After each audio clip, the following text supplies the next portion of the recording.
The flash of cameras exploded like a light grenade, and for a moment Olivia Krause's world narrowed to a blinding white and the deafening roar of her husband, Hugo MacLeod's, laughter.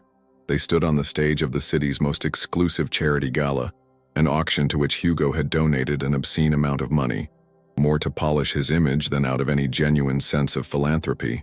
The microphone was still warm in his hand when he turned to the audience of billionaires and socialites, his arm possessively around Olivia's waist. "My dear wife, Olivia," he began, a smile that was pure venom disguised as honey. "She has a heart as big as her appetite." The stunned silence lasted only a second before it was broken by awkward chuckles, which soon escalated into outright guffaws as Hugo continued. "And she's peculiar. She has her own way of seeing the world. Sometimes I have to draw things out for her to understand the simplest matters. But don't worry, she's perfectly harmless." Every word was a sharp knife, twisted into the wound of her dignity. He was speaking about her weight and, in a veiled, cruel way, about her autism, transforming her most intimate traits into a parlor joke for the elite's amusement. Olivia Krause was 34 years old, and had never imagined that the height of humiliation would come not from a stranger, but from the man who promised to love and protect her. But as the room spun and the cameras continued to flash, something unexpected happened within her. There were no tears. There was no cry of rage. Instead, a glacial calm settled over her being. Her mind, which Hugo had just mocked as simple, began to operate with terrifying clarity. She was no longer feeling. She was processing, cataloging. Every laughing face, every pitying glance, every camera flash. It all became a data point in a complex algorithm of pain that, at that exact moment, began to morph into a plan. She stood still, a serene, empty smile on her face, a perfect mask that confused everyone. Hugo, expecting a scene, an emotional breakdown to further validate him, was momentarily disappointed by the lack of reaction. He interpreted her calmness as submission, as the final proof that she was indeed the passive, simplistic creature he had described. Little did he know that her calm was not surrender. It was the silence before a tsunami. Her mind was already replaying the signs, the small cuts that led to this public hemorrhage. A quick flashback transported her to the week before. Hugo, standing in front of her closet, holding one of her favorite dresses. "You're not going to wear that, are you? It looks like a circus tent," he said, tossing the garment onto the floor. Another memory from months ago, during a dinner with his business partners, Anne Wagner and Piotr Costa. Olivia was trying to explain her fascination with fractal patterns in nature, one of her deep interests, when Hugo interrupted her with a condescending laugh. "Darling, spare our friends your obsessions. Talk about shoes or something normal women like." Anne and Piotr exchanged knowing smiles, solidifying the pact of exclusion and the most painful memory from their first year of marriage. She had a sensory overload in a crowded mall and needed to sit on the floor, covering her ears. Instead of helping her, Hugo pulled her arm roughly, hissing, "Get up, stop making a scene. What will people think?" All these moments were pieces of a puzzle she now saw with brutal clarity. He didn't love her. He saw her as a flawed accessory, a stain on his perfect life that he tried to scrub away with cruelty. Back on stage, under the glare of the spotlights, Olivia leaned subtly towards the microphone, still live. With a perfectly steady, clear voice that cut through the remaining laughter, she said just 3 words. "Excuse me, please."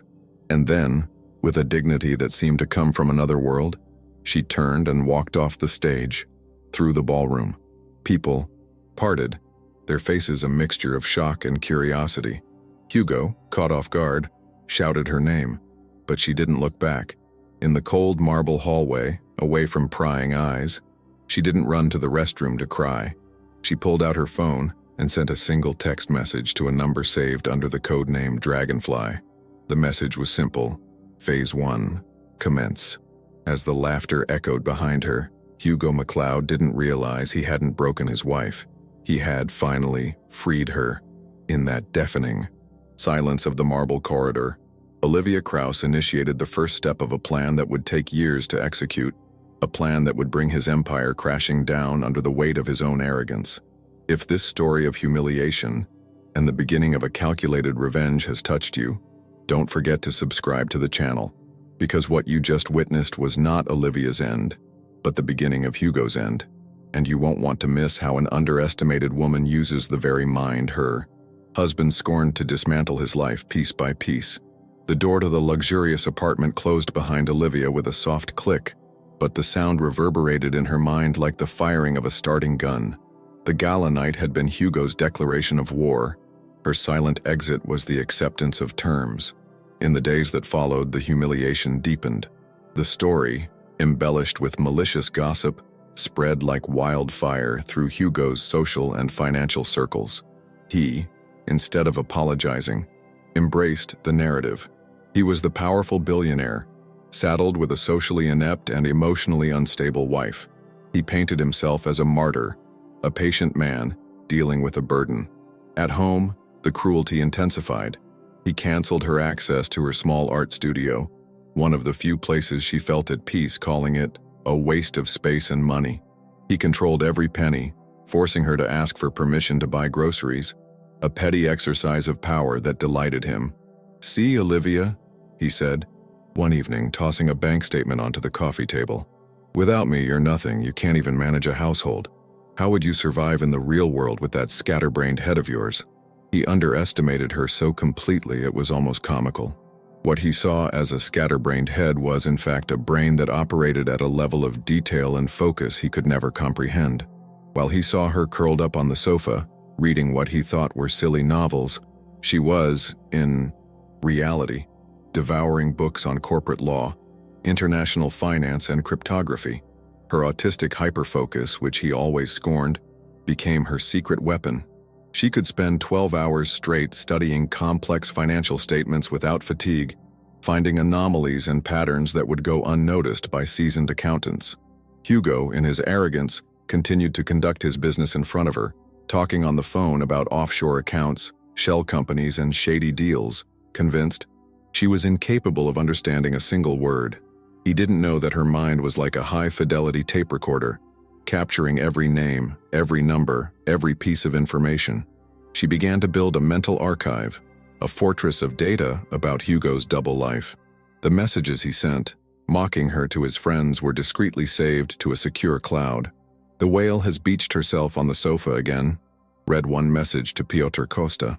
Had to explain the concept of compound interest to her 3 times. "It's like talking to a child," he lied to Wagner. Each digital insult was another nail in the coffin she was building for him. Olivia's resilience didn't come from a place of hope or optimism, but from cold, pure logic. She saw her situation not as a personal tragedy, but as a complex problem that required an elegant solution. Her motivation was not just revenge, but the need to restore order to her universe, to prove that logic and truth were more powerful than arrogance and lies. She knew she needed help. The message Phase 1 commence was sent to her only true friend, a college classmate she hadn't seen in years, but with whom she maintained sporadic contact. Leah Traoré, a cybersecurity genius living on the other side of the world. Leah's response was immediate. "I'm ready. Protect yourself. Collect everything." One day, Hugo came home furious. A deal had soured, and he needed a scapegoat. He found her in the study, surrounded by books. In a fit of rage, he swept the books off the table, and among them was a small, broken ceramic horse, a piece Olivia had made in her first art class before she met him. The piece fell to the floor and shattered. "This is what you do. You do nothing. You just sit here with your useless junk while I build an empire," he roared, his face red with fury. He stormed out, slamming the door. In that moment, standing amidst the shards of her last connection to the past, Olivia felt no pain. She felt clarity. What Hugo didn't know was that every insult, every act of contempt was not a blow that wounded her, but a brick she used to build the foundation of her fortress. And the fortress was almost complete. What those privileged people didn't know was that every act of disdain was writing its own sentence of defeat.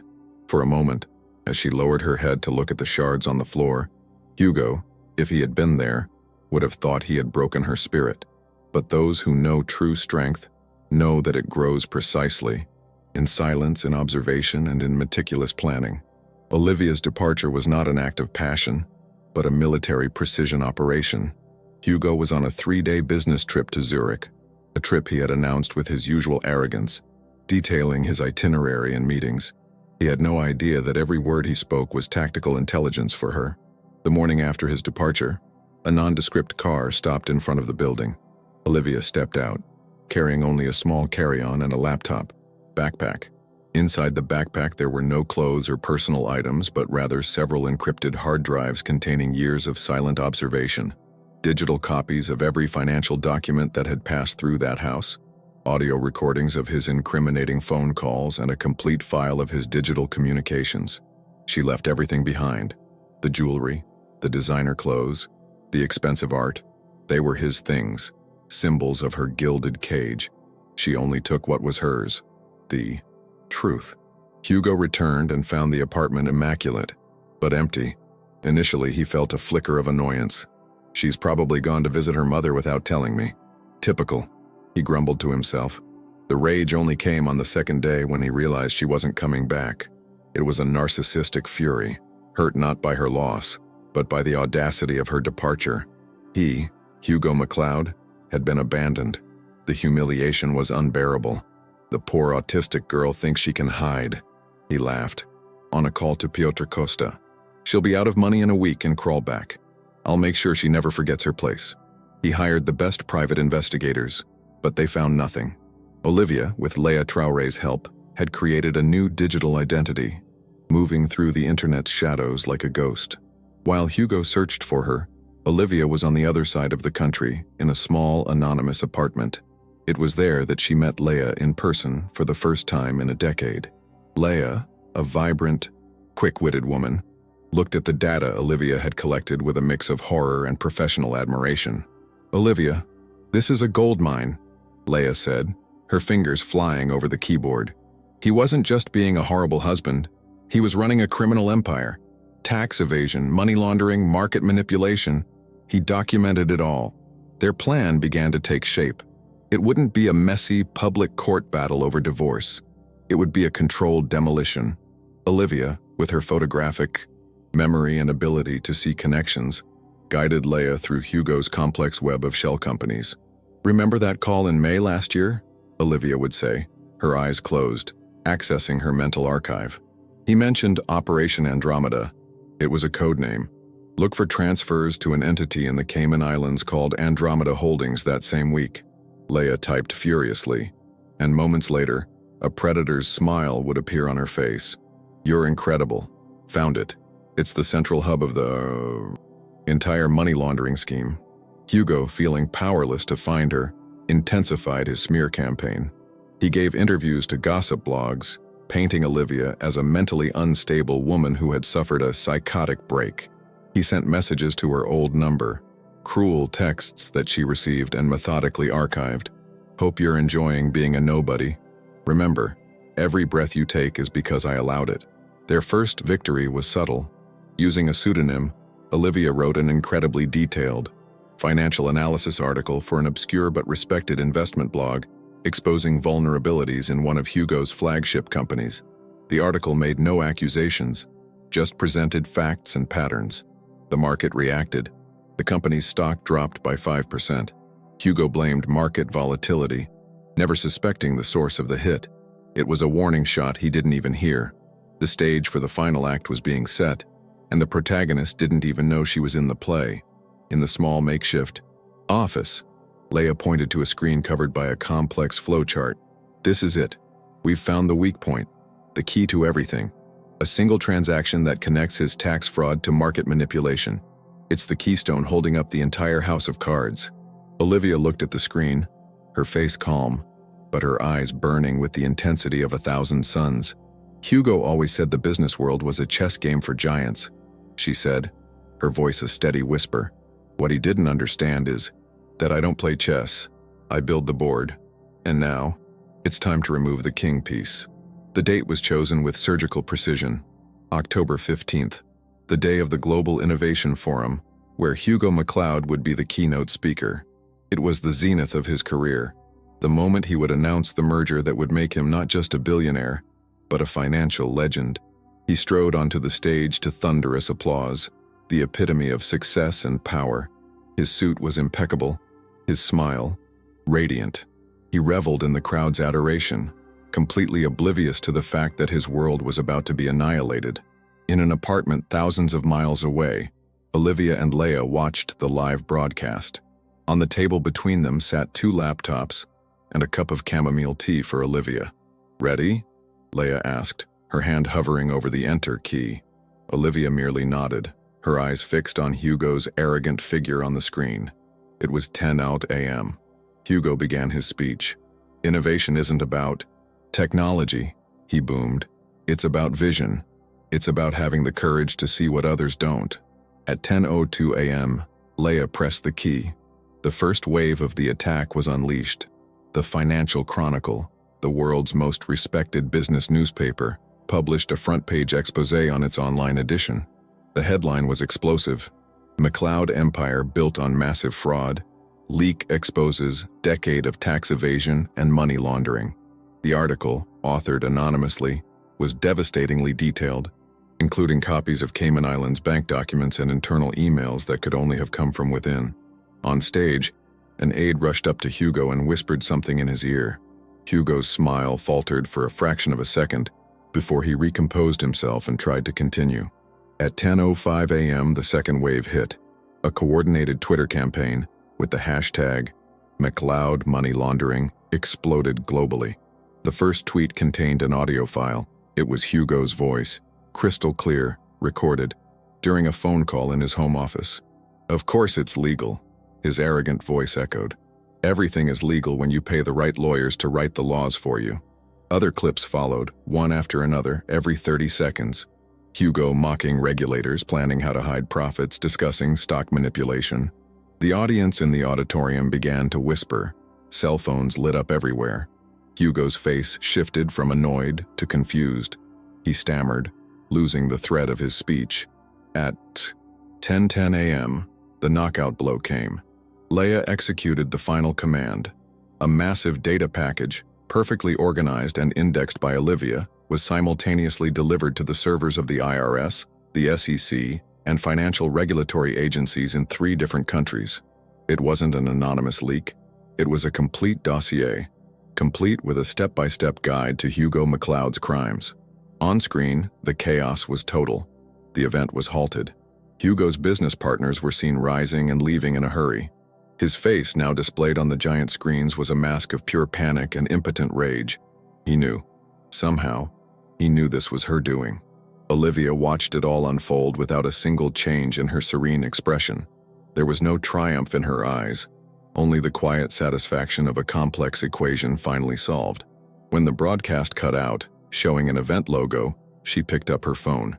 She opened a donation app and made 2 substantial transfers. The first, to the country's largest autism advocacy foundation. The second, to a national shelter for victims of domestic abuse. She listed the donor's name as Hugo McCloud. Then, she took a screenshot of the receipts and sent it to his number.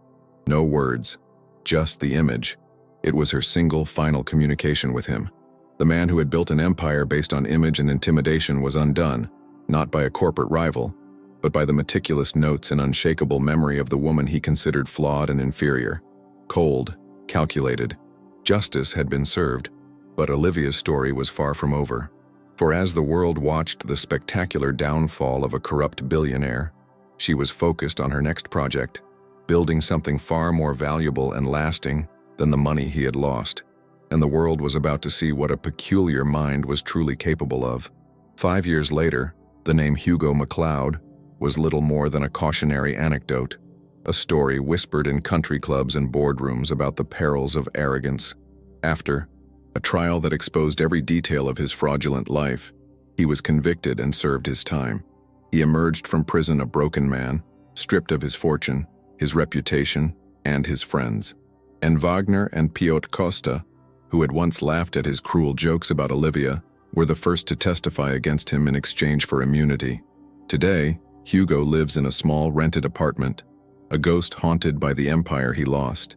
Sometimes he sees Olivia's face on television or on business magazine covers, and a bitter, impotent hatred consumes him. He regrets not his cruelty but his foolishness in underestimating her. Meanwhile, Olivia Krauss has blossomed in a way no one, not even she, could have foreseen. She didn't try to fit into the world that rejected her. She built a new one. With a portion of the divorce settlement she easily won, she founded Krauss Analytics, an investment consulting firm that has become a disruptive force on Wall Street. The firm's genius lay in its hiring. Philosophy. Olivia actively recruited neurodivergent talent, people with autism, ADHD, and dyslexia, whose minds saw patterns and solutions that traditional executives overlooked. Their slogan was simple: "We see what others don't." Krauss Analytics quickly gained a reputation for making eerily accurate market predictions and identifying innovative, ethical companies long before they became mainstream.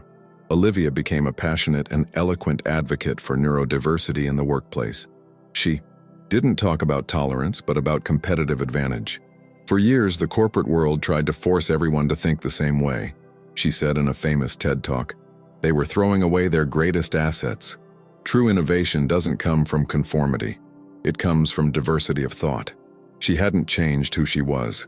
She still had her deep interests, her need for routine, and her aversion to loud, chaotic environments. But now, instead of hiding these traits, she had turned them into her strengths. Her office was a sanctuary of sensory-friendly design, quiet and calm. Her meetings were direct and focused, with no room for the office politics that confused her. She found a partner, Mateo Popovich, an astrophysics professor who was captivated not despite her unique mind, but because of it. He loved the way she could talk about the mathematical beauty of the universe for hours and how her honesty cut through any pretense. One day, Olivia received an email from Ann Wagner, full of false flattery and a request to grab coffee and catch up. Olivia simply replied with a single word: no. She felt no anger, only an indifferent distance. They belonged to a past that no longer interested her. Her true family was Leah, who became her company's chief technology officer, and the brilliant, loyal team she had built around her. Hugo MacLeod had mocked his wife for being fat and autistic, believing these were her weaknesses. He didn't understand that he was mocking the very tools of his destruction: her capacity for deep focus, her meticulous attention to detail, and her unshakable integrity. He tried to destroy Olivia, but ended up destroying himself. Olivia learned that true revenge isn't about reciprocating the harm suffered. It's about building a success so grand and authentic that your oppressors become an irrelevant footnote in your magnificent story. And you, what would you have done in Olivia's place? Let us know in the comments if you've ever had to prove yourself to someone who underestimated you. Her journey shows us that our greatest differences can be our greatest strengths. If you believe in the power of overcoming, subscribe to the channel for more stories of justice that prove sometimes karma needs a well-executed business plan.